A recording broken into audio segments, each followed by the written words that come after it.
Shalom, my Israelite brothers and sisters.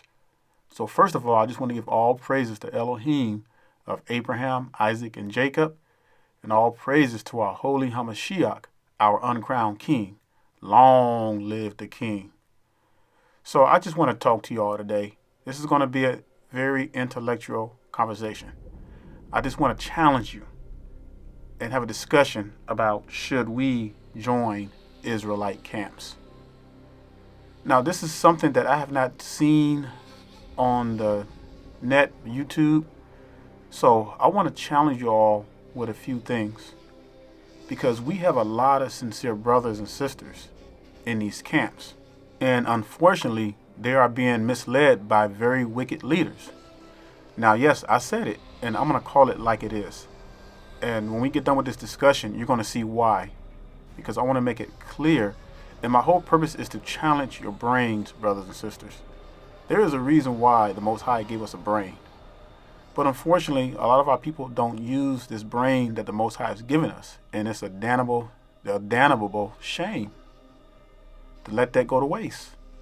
We have sincere brothers and sisters who are being misled and misguided in these camps. And these sincere brothers and sisters, they are blindly following after the doctrines of men. So this is something we have to discuss, brothers and sisters. And I'll challenge you all to challenge other people. If you know somebody who are in these camps and they're sincere, talk to them. Whether they're a brother or sister, talk to them. We have to challenge one another, because we're living in a time where the Most High is getting ready to deliver his people, and we don't have time for games. And those of us who are caught following man, unfortunately, we're going to be destroyed. And there's nothing that irks me more than seeing our people waking up to Torah and following after man. That is the most wicked thing you can do that's next to Baal worship. That's serious, brothers and sisters. We are told numerous times throughout the scriptures not to follow after men. So the question I'm proposing to you is, should we join Israelite camps? That is what I want to discuss with you all. So let's put on our thinking caps. Let's challenge our brains, brothers and sisters. We need to ask ourselves the question, why do a lot of awakened Israelites join camps or follow camps? Well, the biggest reason is fellowship. No brainer. There's nothing like fellowshipping amongst our brothers and sisters. There's nothing like it. I mean, it's the best feeling that you can ever have. So that's why, a lot of people join the camps. Another reason, security. A lot of times people feel like if they're a part of a group, they're safe. There's an old saying, there's safety in numbers. People feel like they can have somebody to lean on, or something happens, car break down, you have someone to help you within the camp. So there's several reasons why people join camps. So we want to make sure we get that established first. So let's talk about the camps that are out there. So let's look at this chart that I have before you. So if you go at the very top, you're going to see a man named Leroy Bivens. I'm not going to call him what he has in front of his name. And that's another problem with some of these camps. They like to take on names that belong to the Most High. I refuse to do that. But anyway, Leroy Bivens, it all started with him. And then if you go down, you'll see the House of David. Well, actually go to the ICUPK. And then out of them came the House of David. Then the House of David split. You had IUIC, you had GMS, which they call the Great Millstone, and you have the House of Israel. You go to your right, and you're going to see Tazadakia, who is claiming to be the God-sent spirit, and Ariel, his co-partner. And he was the one, matter of fact, he was the one who came up with this fake 12 tribe chart. He claimed he had a dream, but they got him on video. And there's other videos of this guy, Tazadakia, even calling himself the God-sent spirit. So, these people, they have no idea what they're playing with. And then you go to the bottom here, you have General Yohana. Well, I call him your hog belly, but they call him General Yohana. And he's with the ISUPK. And then you have Rashal, who's with the GOCC. So these are some of the camps. Well, these are the main ABC camps that came out of Leroy Bibbins. Now you have other camps that are out there that are not on this chart. You have One Body in Christ, which is a break off from IUIC. So the point I wanted to make with this, I just wanted to give you a visual so you can see what camps are out there for yourself. Now, brothers and sisters, the question is this. Now tell anybody, before you join a camp, you must, and I repeat, you must do your research and where these camps came from, how they came about, why they got started. See, these are the things that we don't use our brains for. And that's the problem with our people. We're so willing to jump up and follow after man because it sounds good, because they're out in the streets preaching and yelling, and it sounds good. They're cursing out the elderly. That's not the way of the Most High. All right, let's look at some of the doctrines that these camps teach. And if you notice, all these camps, they teach the same thing. Now, GMS, they took it a little step further. Now, they took it off the chain. They're claiming that it's okay to rape 12-year-old little girls. Now, there's a video on this with him saying that. He specifically said that we're going to get them at 12 in the kingdom. Now, that's a sick individual. You really think that you're going to get to the kingdom with lust on your mind? There's a place for you also. It's called the lake of fire. But anyway, getting back to these doctrines that they teach, I'm going to go over them. Joseph is the biological father. And the verses that I have under them are just a few precepts that goes against what these people are teaching. Now, there's a lot more, but this is where you come in. This is why I want you to do your research. You study for yourself.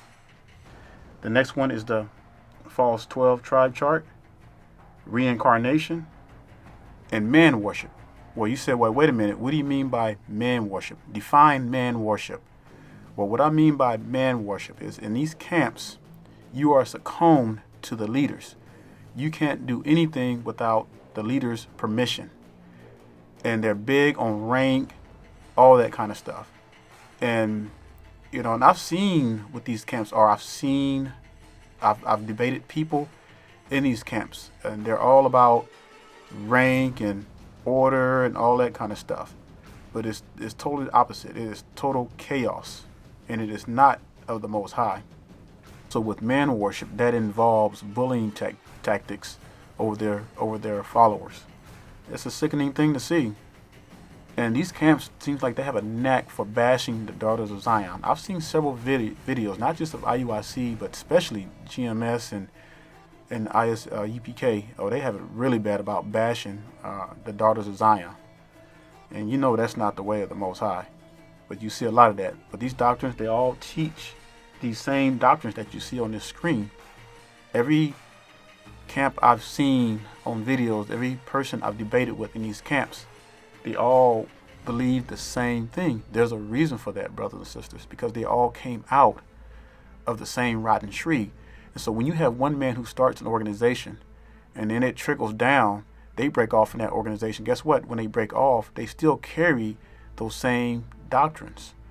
Now, I'm going to compare these camps with the Sunday churches, and you're going to see the comparison when I make the comparison. All right, let's take IUIC. Now, I'm using IUIC since they're probably the most organized of all the other camps. They have camps all over the world.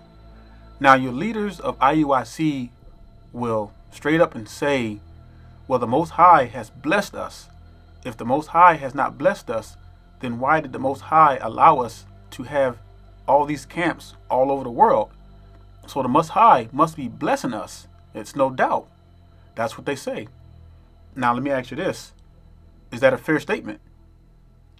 Yes, it is. It's a fair statement to say that if you feel that the Most High has blessed you and you have camps as a result of the Most High blessing you, having camps all over the world, then that's a fair statement. Now, however, you have to be very careful what you put at the door of the Most High. Because I'm telling you, in this discussion, I've discussed before, we're going to use our brains and we're going to think, because I want you all to think, brothers and sisters. So if IUIC says that their blessing is a result of having all these camps all over the world, then guess what? Then that means your Baptists, your Lutherans, your Methodists, your Pentecostals, your Southern Baptists, they are also blessed by the Most High, because guess what? They have churches all over the world too, more so than these camps. Now, can we say that's a fair statement? That because these Sunday churches have churches all over the world, that the Most High has blessed them? Is that a fair statement to say? Yes, it is. So both IUIC and the Sunday churches are saying, because of the result of their blessings of the Most High, they have churches all over the world. But here's the catch, brothers and sisters, and this is the very thing that our people don't want to talk about. These organizations, IUIC, these Israelite camps, and the Sunday churches, guess what, brothers and sisters? They were all set up by man, not the Most High. I'm going to tell you why. Because remember, we have to judge everything by the scriptures. And if it doesn't weigh with the scriptures, then it's of no account. It's like trash. You got to throw it out. You can't follow it. So this next slide I'm about to show you, this is where the rubber is going to meet the road. And you're going to see clearly what I mean when these Israelite camps are no different from your Sunday churches. All right, brothers and sisters. So I wanted to kind of paint a little diagram here for you, give you a visual, so we can talk about the characteristics of these Israelite camps and the Sunday churches. And I want to show you how these characteristics are pretty much similar. So I'm going to go back and forth to the Israelite camps and the Sunday churches. So let's start with the Sunday churches. All right, so I got some bullets side by side compared, so you can kind of see the difference. Now, the Sunday churches, they have their set of doctrines, right? And the Israelite camps, they have their set of doctrines, right? Of course. So we can agree that both organizations, the Israelite camps and the Sunday churches, have their own set of doctrines. We've established that. That is clear. All right. So let's observe some of these doctrines that both the Israelite camps and the Sunday churches hold.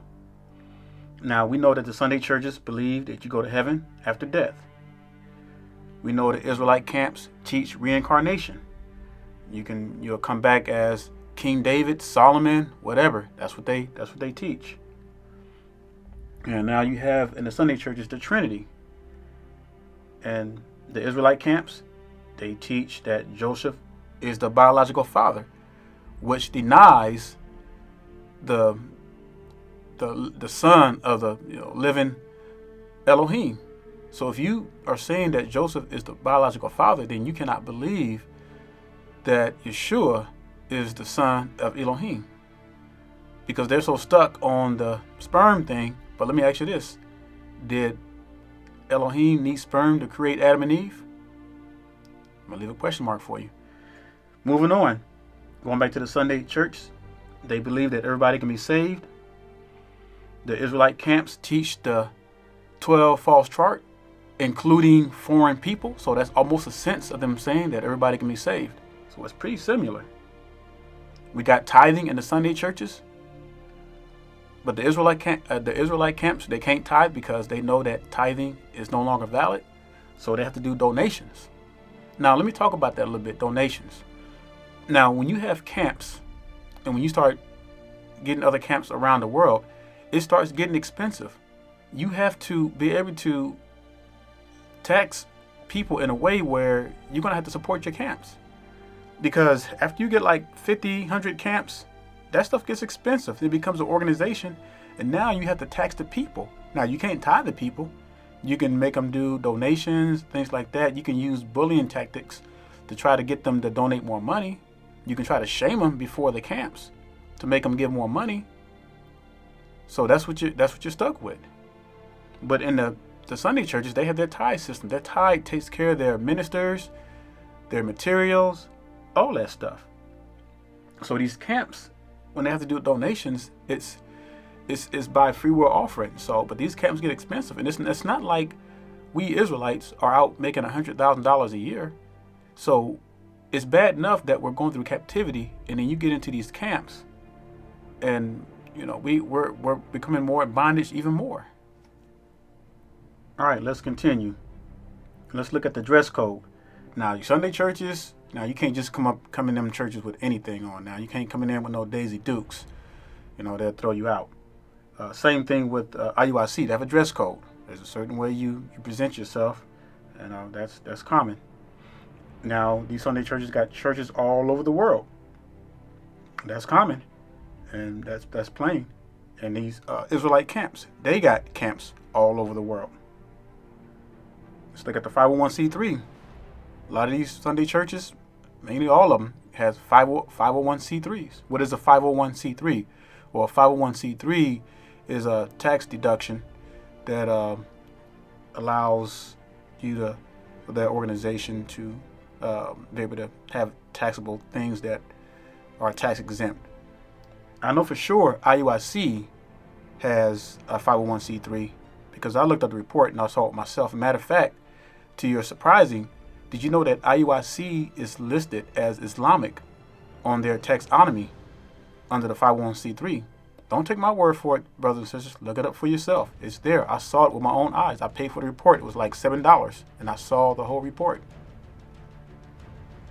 All right, let's look at the rapture. You have a lot of Sunday churches that believe in the rapture and teach their people the rapture, tribulation. The Israelite camps, they don't believe in the rapture, but they do believe in reincarnation. They believe that you can be King David, you can be Solomon. That's why the break off from Leroy Bibbins, Marsha, in that chart I was showing you, he claimed to be King David. And that's why you have people like Tazadakia who claims to be the God-sent spirit. See, this is where this madness comes from. And, man worship. It's a sickening thing that these Israelite camps are doing. And they're no different from the Christian Sunday churches. And guess what? And I'm going to say this with a big, if these camps do not change their ways, they are going to be destroyed by the Most High. And anybody who's following in these camps are going to be destroyed as well. Because guess what? I said in the beginning, brothers and sisters, the Most High gave us a brain. And we're not going to have no excuse and be like, oh, I was misled. No, the Most High expects you to think for yourself and research. And you need to do your study. The Most High is not going to have any feelings for anyone who's going to be saying, oh, I was misled by my leader in the camps. Oh, no, brothers and sisters. It is our duty to be stewards of the Most High's word. I really pray that you see this, Hebrews. I'm very passionate about this because one thing, like I said in the beginning, that irks me more, and I know that it irks the Most High, is man worship. It is the most wicked thing you can do that's next to Baal worship. The scriptures forbid us to be worshiping man. The scriptures forbid us to follow after man. Why? There's a reason for that. Because, brothers and sisters, we are carnal. There is no righteousness in us. Like it says in the book of Isaiah, we have no righteousness. We have no righteousness of ourselves. It is the righteousness of Yeshua that covers us. So to start up these organizations and then you accepting man worship and you following after man, it's a sickening thing. And it's the wickedest thing next to Baal worship. So I challenge you all, brothers and sisters, use your brains. Think. Study where these camps came from. Don't just follow a man, even if it's not a camp, if it's a family or any other organization. You need to do your research. Make sure that the doctrines that they're teaching are sound with the word of the Most High. It hurts me to see my brothers and sisters get caught up in these camps and get misled, and they end up leaving the faith all alone, altogether. So, in closing, brothers and sisters, I want to say this. Now, you may have seen this video. Now, you may be like, okay, where can I worship with then? Who can I worship with? And that's a tough thing, brothers and sisters, because we're scattered to the four corners of the earth. It's not like we are a nation of Israel altogether. We're still scattered. We are still living out some of the curses. All praises to the Most High that we've awakened. But we have to worship the Father in truth and in spirit. That's where it's going to have to start. And some of us may be alone, But let me give you a verse that'll be comforting to you, because this is what the Most High is telling us what's going to happen for us in these last days. And it's coming from Hosea chapter 3 and verse 4. It says, "For the children of Israel shall abide many days without a king, and without a prince, and without a sacrifice, and without an image, and without an ephod, and without a teraphim." So, brothers and sisters, the Bible says, "Where there's two or three gathered, there I'm in the midst." So we have to do the best we can. If we don't have nobody to fellowship with, pray to the Ruach HaKodesh, and that's all we can do, and do the best we can. Because I'm telling you, these camp leaders are seriously deceiving their members to damnation. And they've turned these Israelite camps into a dummy doctrine, because if you notice, they all repeat the same thing. They all say the same stuff. Stop vexing Ephraim. Stop hating your brothers. You're too simple. It's the same stuff. Trust me, I've debated many of these Israelite camps, and it's all the same. It's all dung. So I'm going to leave it with that. Brothers and sisters, please leave your comments. I would love to see what you have to share and to contribute in this discussion. So please leave your comments. I'd like to review them and look at them. And I'll say shalom and stay strong.